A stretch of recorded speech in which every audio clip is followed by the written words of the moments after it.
You hear the roar before you understand it. The concrete mixers grinding like a bad dream idling on your porch. Diesel breath mixing with crushed limestone until it rasps your throat.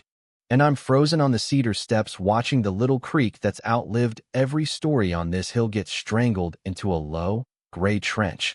A surgical slit where water used to laugh. And in a single heartbeat I grasp that $80,000 of community fees has just been poured over the bones of my family's history. That's the moment I stop being a retired knuckled mechanic minding my own business and become a man whose home is being stolen in broad daylight.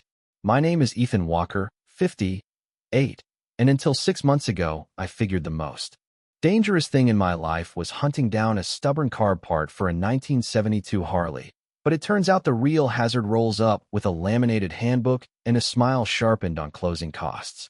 A neighborhood association with fresh paint on its sign and a president who crowns herself the expert, Madison Clark, sliding out of a white Tesla that gleams like a chrome dolphin, telling me in that crisp real estate cadence that this is flood control, and I, the man who inherited 2 acres of stubbornness from my grandfather, Walter Walker, a combat engineer who came home and built something beautiful, can do nothing but grab the porch rail and listen to Silverleaf Creek groan under the first swing of a backhoe. We're out in Mountain Ridge, on the edge of West Sitch, a place brochure writers call an outdoor paradise when they need another zero on the listing, and I call a ridge of dry wind and resin, where every morning I pour coffee and stand on the porch. Hear water braid itself around the granite blocks Walter set in 1948 with hands the war didn't soften. The air cool, the willow scent with a motor, oil undertone drifting out of my little shop. And all of it stays intact until Ravensgate Estates pops up like mushrooms after a warm rain. 47 houses, look, don't touch lawns, most selling for just shy of $1 million, plenty of folks escaping other HOA nightmares, and the first shirt they put on here comes with the brand new HOA logo. Madison Clark, 52, HOA president, a suburban duchess minted by market inventory and immaculate staging, pearl studs like shield bosses, a husband in finance commuting to the city, kids at a private academy learning that the world can be scheduled and corrected, their colonial worth. $1.2 million planting itself right up against Silverleaf Creek, as if they'd built a marble staircase straight down into a wild thing and expected the wild thing to curtsy. The opening volley is so polite it's almost art, a violation letter by certified mail, unsightly automotive parts visible from neighboring properties, $200 a day until compliance, a sentence that sounds like poetry in a board packet and feels like a hammer behind your ear. And what they forget, or pretend to forget, is that my land existed long before their covenants, the documents Walter signed carry. Mineral rights and water rights inked in 1873, older than electric light, older than most of the trees, and a newborn HOA doesn't get to collar an old creek just because it learned to spell. Aesthetic standards. So I write back, quote statute indeed, send a neat certified envelope with my own scent of stubborn, and for a second I dare to think that will be that. But you know better. Bullies who think they can't be stopped don't retreat, they change arenas. Madison's next arena is the law, the firm of Larkin and Pine LLP, the kind of outfit that does environment the way people with nice wine explain how rain works. They file a nuisance water flow complaint and demand I prove a century old stream isn't a threat to their gleaming basements. They dangle a $50 000 impact study designed to drag for 2 years and pick my pockets with consultants who golf with their attorneys. And the morning that packet lands, thick as a phone book no one reads, I can feel my blood begin to do its soldier thing, calmer when the fight becomes a list. That evening Claire, my wife, Claire Walker, a 4th grade teacher with a patience that outlasts concrete, finds me standing knee deep in cold water with Walter's old survey rod, the mud sucking at my boots, and asks, soft but steel-backed, what are you thinking? And I'm thinking about the swirl around that boulder Walter set by hand in 1953, and I'm thinking they just burned 50 grand of their own money, because if there's one gift 30 years in hydraulics gave me, it's this. Lawyers love complicated rules because they assume regular people won't understand them, and they forget some of us wrote the systems they're misquoting. I call an old friend in the water office. We'll give him his new name here. Ian Mercer, a man who can read a watershed like a mechanic reads a misfire, and he needs 10 minutes to laugh and say, "They used 1967 maps, Ethan, before the interstate, before half the subdivisions upstream, before storm drains changed the valley's pulse. It's like they brought a cassette deck to decode streaming, and the current data draws." Another picture entirely, my stretch store's spring melt like a natural bowl. Walter's stones are a kind of river armor, and when you live in Westage you learn two old truths: water moves by laws. Older than paper, and out here water rights run on first in time, first in right. Our chain of use goes back to 1873, which means every claim stamped after that. The subdivision, the HOA. The candle, scented letters from Madison's office, stand behind us in line. I spend the weekend awake, bending over Walter's notebooks, laying modern LiDAR prints across his pencil grids. The smell of oil and paper seasoning my calculations, and on Monday, I file a counter complaint that doesn't just defend, it turns. I asked that Ravensgate Estates HOA fund a proper study since their harassment runs on fossilized data. I attach Ian Mercer's analysis, and I hand the bundle to Commissioner Alan Pierce, a man who doesn't like campfires with HOA bylaws, but with that cool patience. Learn from a lifetime listening to neighbors argue about water, and he smiles in that mountain way and says, "They brought Johnson era maps to lecture a hydrologist. This won't take long." And 2 weeks later he's right. We win outright. My family's rights get validated in ink that feels like granite, and the local paper tosses up a headline bright enough to squint at. You might think that would teach humility, but Madison Clark didn't major in retreat. She doubled down, then doubled again, and by the time Victor Novak, the one board member who voted no, calls, with his accent like a carpenter's mallet, I'm already bracing. An emergency meeting set during the 1 week Claire and I are visiting our daughter Lauren far off near Salt Air. Notices mailed to my old address to keep me ignorant. Doctored photos of erosion. A consultant who turns out to be a cousin with a landscaping truck, and a vote to pour concrete immediately for flood mitigation. $1,800 per homeowner. Total $127,000. Machines on site within 72 hours. I drive through the night, Claire catnaps, and I do math on the steering wheel. What 3 days can do to a living stream, and when I swing into the lane the sound hits first. The jackhammers where birdsong used to live, the smell of dust and diesel, and then I see it.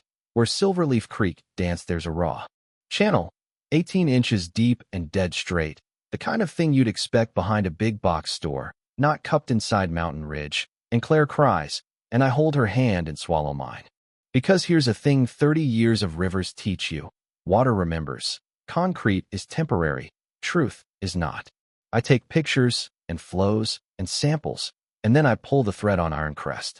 Contractors, the outfit pouring the gray, and the record spills out. 3 federal violations in 5 years, $75,000 in fines, a habit of starting before permits. And this is where a lot of folks don't realize the cake has layers. Touch a natural channel, and you need county, state, and EPA Mountain District, a 3-tier desert of permissions, and Ravensgate skipped all 3. They poured concrete on top of law like they poured it over stone, so I file with the county, the state environmental office, and EPA in Highland City, and I call the Frontier Trout Alliance. And their president almost drops the phone. "Mr. Walker, this is the fight we've been in for 20 years, he says. We'll bring legal, we'll bring money, we'll bring witnesses. And that's the afternoon the counteroffensive becomes a campaign. When you go to war with someone who hides schemes under vanilla candle smoke, you learn to document like a civil engineer and a detective had a meticulous child. Every call, every odd tire track, every threat that pretends to be advice. And soon the files thicken like winter boots. EPA tags a case number. The Attorney General's office sends investigators, and I, the man who keeps bolts in glass jars by size, turn my bike shop into a war room. That's when Sarah Delgado appears, a final-year environmental law student from Western Summit University, carrying a banker's box and wearing the expression of someone who found a vein beneath the forest floor. "Mr. Walker," she says, there's something you should see. And she unspools a maze of payments. $127,000 billed for concrete worth maybe $40,000. The balance siphoned into consulting, emergency premiums, and assessments linked to Madison Clark's real estate circle, names that sound like authority and behave like straws stuck into a homeowner's fund. Meanwhile, Victor Novak returns with a pocket recorder. I pressed it from the start, he says, and the audio hits like a thrown brick on a quiet pond. Madison's voice clear as cold water, admitting the true goal is to push out residents who don't fit our community vision. Describing a plan to weaponize HOA cash to grind me down in court, admitting the concrete is less about flood than scrubbing away anything rural or working class, guilt framed by the culprits. On vowels. Then the file from the past makes its entrance, wrapped in brown paper labeled Ravensgate Development Consultation 1973, a hydrology report Walter Walker wrote for the county warning against concrete right here, calculating that a rigid channel would choke the sponge of the floodplain and shoot 100% of spring runoff toward the downstream flats, the very place they built, tripling the risk to foundations. And the topo maps show what our boots always knew. My ground sits high by grace of geology. The subdivision occupies an old overflow arm, which means they raised houses where water has always practiced coming home. I could say I hesitated, but that would be theater, because sometimes justice begins as dry arithmetic. I spend a weekend with a pencil and the snowpack numbers, with Ian Mercer's basin maps, and a picture forms like frost on glass. When the melt comes, the concrete sluice becomes a pressure gun aimed at Ravensgate's basements, while my higher acres stay as dust, dry as a saddle under noon sun. She built a hydraulic time bomb, I tell Victor, and he nods like a man who has already heard the river clear its throat. My attorney Nora Whitfield from the Western Summit University Legal Clinic, the kind of lawyer who prefers chasing polluters to chasing fees, lays out the strategy as if she's arranging batteries on a ridge. We fight on 4 fronts, she says: federal, Clean Water Act and habitat destruction; state, water rights interference and permit fraud; county, building code violations and unlawful special assessments; civil, fraud, conspiracy, and intentional infliction of emotional distress. For overlapping fields of fire, miss one and the others chew through. Arncrest. Contractors sheds more flakes under scrutiny. EPA Mountain District secures the work site, and FBI agent Mira Chin opens a white collar case to follow the money like a streams dye test, while Dr.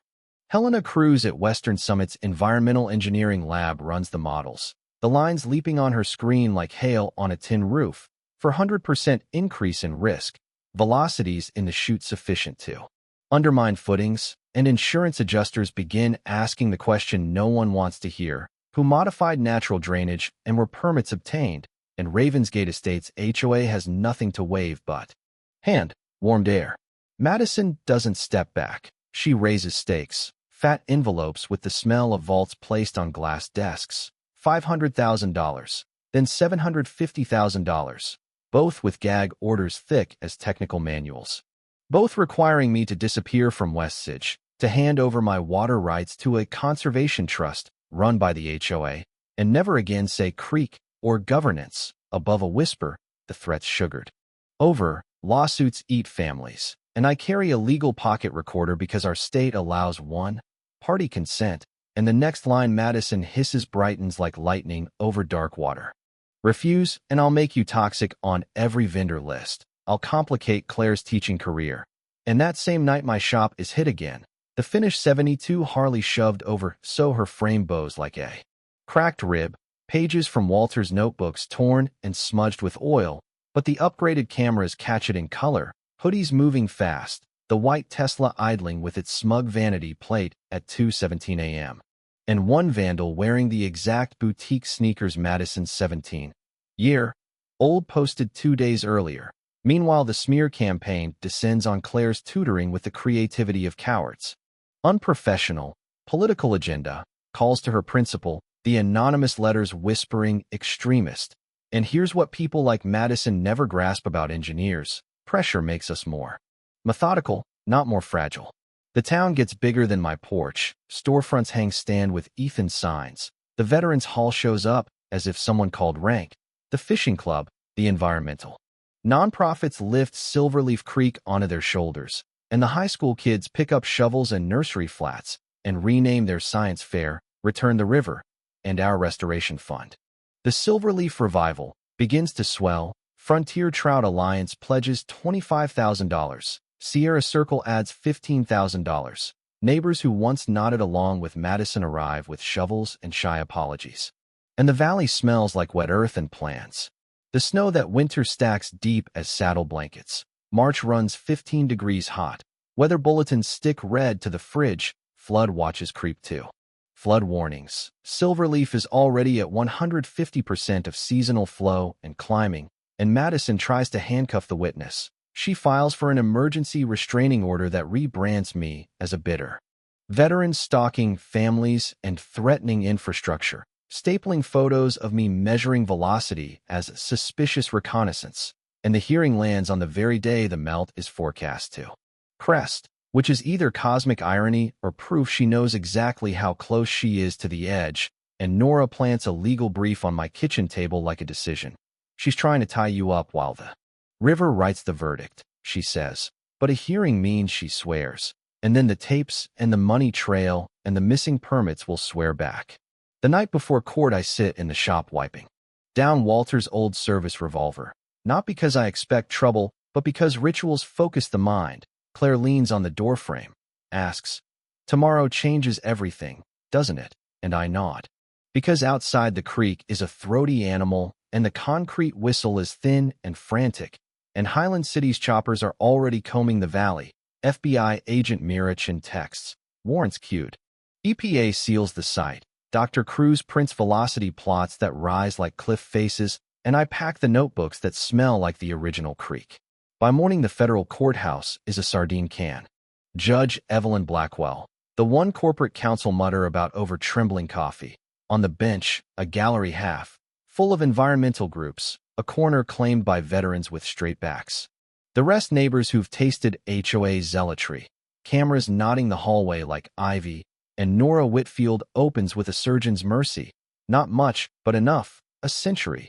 Old ecosystem throttled for a personal vendetta. Nearly $200,000 siphoned through glossy invoices, the kind of facts a room can't argue with.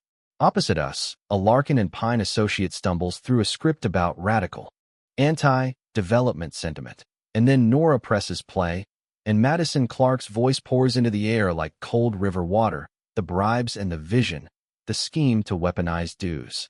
The plan to gentrify a valley by scrubbing off its calluses, and you can feel the gallery go still, a kind of oxygen swap, and I take the stand and tell the story of water in the language of a mechanic. Lay Walter's pencil lines beside Dr. Cruz's animations. This shoot is a pressure gun pointed at footings, and in the middle of it the National Weather Service upshifts to flash flood emergency, and Judge Blackwell calls a 30-minute recess, clears the basement, and the building breathes like it's tired.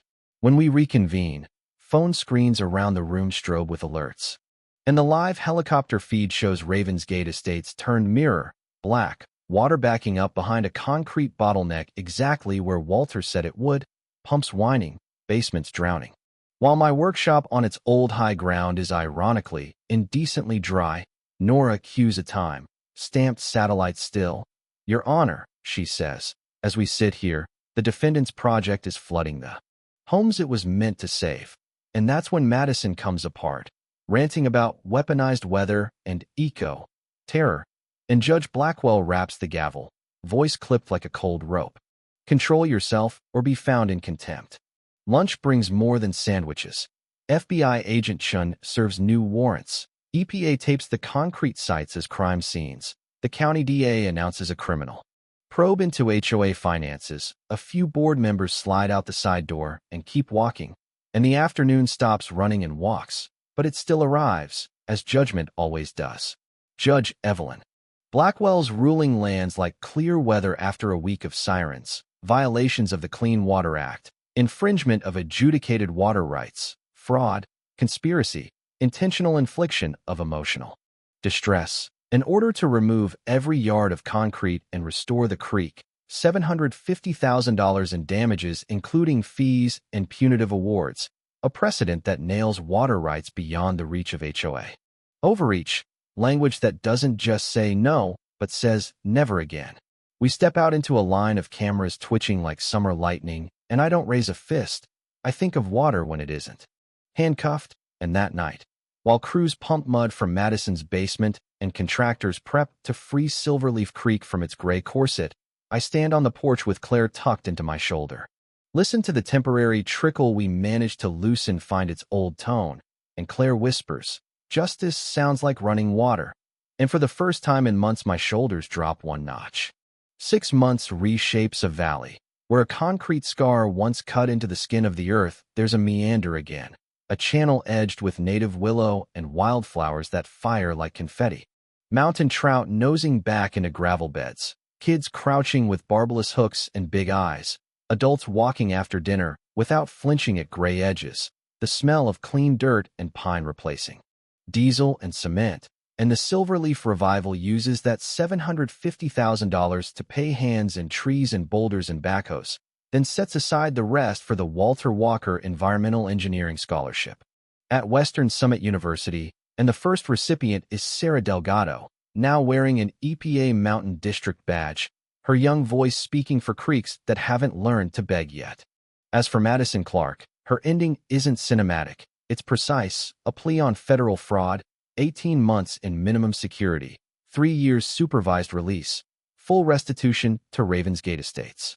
Homeowners, a real estate license revoked in permanent ink, assets liquidated to feed the judgments. The family leaving Westside for quieter zip codes where questions don't travel well. Ironcrest contractors taking 2 years probation and $2 million in environmental fines. The remaining HOA board members drawing community service sentences and spending their weekends cleaning the very creeks their signatures once endangered, learning with their hands what their meetings never taught. Victor Novak is elected HOA president by acclamation, rewrites bylaws to require environmental review for any future project, opens the books, opens the doors, and I, the man they find for a cluttered workshop, am invited to teach kids how to read elevation lines and engine breath in the same afternoon. How water rounds a corner when it meets a stone, how a carburetor and a creek both need clean passages. Claire returns to her classroom with watershed lessons built into science projects, her students winning regional awards, standing on a little stage and looking at our creek like they've glimpsed a version of themselves older and calmer. The State House hustles its own repentance, and the legislature passes what folks call Walker's Law, a statute demanding environmental impact studies before any HOA touches a natural drainage and fortifying the rights of people. Like Ethan Walker against polished bylaws and soft threats, law schools from the Atlantic to the Pacific slip Walker versus Ravensgate Estates HOA into their syllabi, not to canonize me, but to show students that justice adores patience and water never forgets the habit of its bed. In my shop, the 72 Harley stands straight again after long nights of heat and persuasion, the frame true, chrome humming like a fishback in sun, the wall behind it pinned with letters from neighborhoods that sound like ours, a woman in Sun Mesa, Aridia describing an HOA skipping the 3-layer permit, cake and pouring gray over a backyard wash, the same playbook, the same whispers, and I tell her what I tell anyone who asks. You can win. It takes records and allies, and the willingness to learn the language of water and speak it until the room goes quiet. A year later, the Silverleaf Creek Festival fills the banks. Kids run like thistles in a breeze. Grown-ups trade stories about a courtroom that smelled like nerves and history. An acoustic guitar threads through the willow leaves, and I sit on the porch, Claire reading a stack of notes, evening light turning the wood to amber. And I think, home isn't just walls and a mortgage. It's the ground where your values get defended, even when the hammer falls. And if you stand still long enough, water will find its way. And this story, like any good one, exhales at the end, not with a whoop, but with a long breath. The bad actor paid. The neighborhood found its spine, and the creek took its name back. And before I set this down and click out the lights, I want to ask you, the person watching, Who's maybe smelled vanilla candles in a boardroom? Who's maybe seen concrete slide toward a tree lean, like a gray snake? Who's heard the word aesthetic used to smother greed? Something simple and not simple at all. If your HOA used your own money to tear up the peace behind your house, if they chanted safety while draining the soul from a living stream, what would you do? Would you sit quiet and hope for luck, or would you learn the river's grammar, gather allies? Build a record that even a storm can't wash away, and let nature, with the law, speak last. And when justice finally arrives, should we cheer because the villain suffered, or should we also reckon with how easily we hand power to hands that don't deserve it? Which side of the current do you stand on, and why?